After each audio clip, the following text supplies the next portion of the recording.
si mga kabrigada, no? Unsa ni rason ani? Sige lang.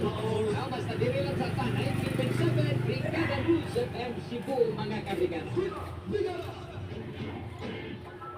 Pabidyo ta ko ni wala gani na to niya na.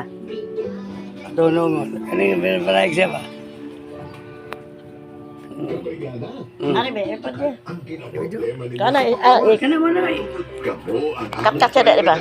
Dunay libreng health check-up sa Panambigan sa Wellness Centers. Magkuhan sa daan nimo ba? Hangtod alas 5 sa hapon. Nasa ha? Ang tiil ba mo sa Kita yung mga saktong check-up equipment para mas masuta pa ang tanang kinahambing sa inyong palawas. Dali. Pahinga kinahula sakto na. Nakatulog ng Brigada Wellness Centers. Mamay buang. Laging pag-iingat. Ale. Kasi pag di ko kaya ng dati, maaari epekto yan ng stress at pagod sa trabaho. Normal lang yan. Pero,